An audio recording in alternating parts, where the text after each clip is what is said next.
High, আজ আমি তোমাদের সাথে শেয়ার করব এক তরকা রেসিপিটা জানতে হলে ভিডিওটা শেষ পর্যন্ত দেখতে থাকো। এখানে যে ডালটা নিয়েছি এটা বাজারে এই মিক্স ডাল হিসেবেই কিনতে পাওয়া যায়, তার সঙ্গে দু রকম মশলা থাকে। 8 আওয়ার্স আমি ডালটাকে ভিজিয়ে রেখেছি, তারপর আমি এটাকে প্রেসারের মধ্যে সিদ্ধ করে নেব।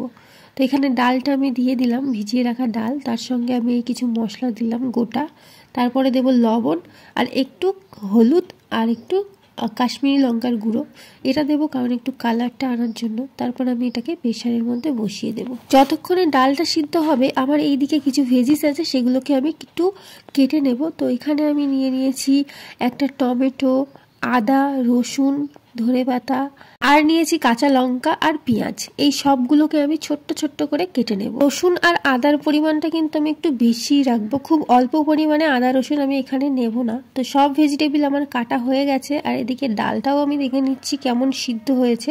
তো মোটামুটি সিদ্ধ হয়ে গেছে, একটু সিদ্ধ হবে, তার জন্য আমি ওটাকে গ্যাসের মধ্যে বসিয়ে দিয়েছি। এইদিকে আমি কড়াইয়ের মধ্যে দিয়ে দিচ্ছি একটু মাস্টার্ড অয়েল, আর দিয়ে দেবো আমি এখানে রসুন আর আদা কুচিকে আমি একসাথে দিয়ে ভালো করে একটু নেড়ে নেব। রসুনকে একটু ভালোভাবেই কষতে হবে, কারণ এর মধ্যে যে স্মেলটা আছে সেটা যেন একটু কেটে যায়, তার জন্য। রসুনটাতে যখন একটু লালচে ভাব চলে আসবে আমি এর মধ্যে কেটে রাখা পেঁয়াজটা দিয়ে দেবো। পেঁয়াজের পরিমাণ কিন্তু আমি এখানে বেশ অনেকটাই নিয়েছি। পেঁয়াজটাকেও কিন্তু আমি বেশ লাল লাল করে ভেজে নেব। আর পেঁয়াজ ভাজা হয়ে গেলে আমি এর মধ্যে দিয়ে দেবো কেটে রাখা টমেটো, এটাকেও ভালো করে আমি কষিয়ে নেব। এরপর আমি এর মধ্যে অ্যাড করব সমস্ত রকমের মশলা।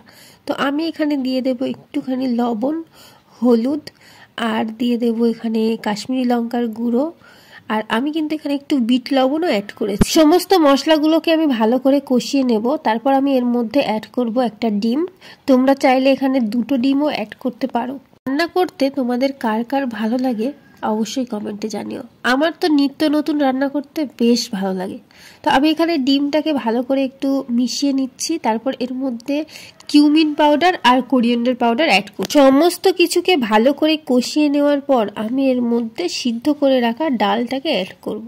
এই মিক্স ডালের মধ্যে কি কি ডাল আছে সেগুলো তোমাদের সাথে শেয়ার করি। তো এখানে প্রথমে আছে রাজমা, তারপর আছে ছোলার ডাল, মটর আছে, তারপর কাবলি ছোলা আছে, আর মেন যে ইনগ্রিডিয়েন্টস যেটা ছাড়া তরকা হয় না সেটা হচ্ছে বিউলির ডাল।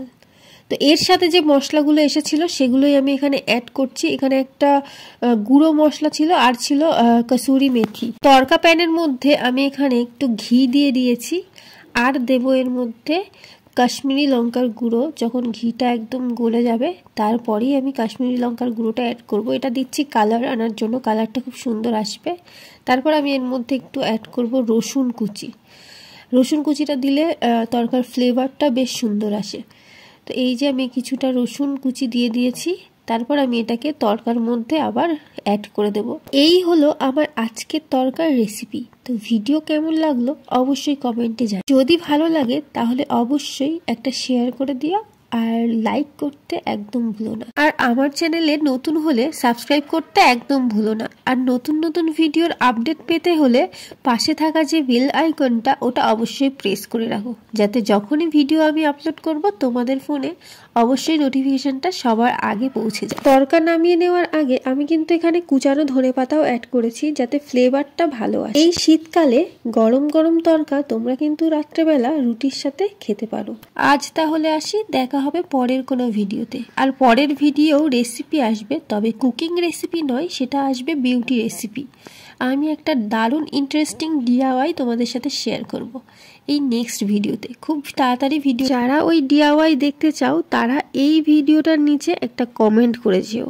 আর একটা খুব আনন্দের বিষয় সেটা হচ্ছে আমরা খুব তাড়াতাড়ি 10K ফ্যামিলি হতে চলেছি। ওকে, টাটা।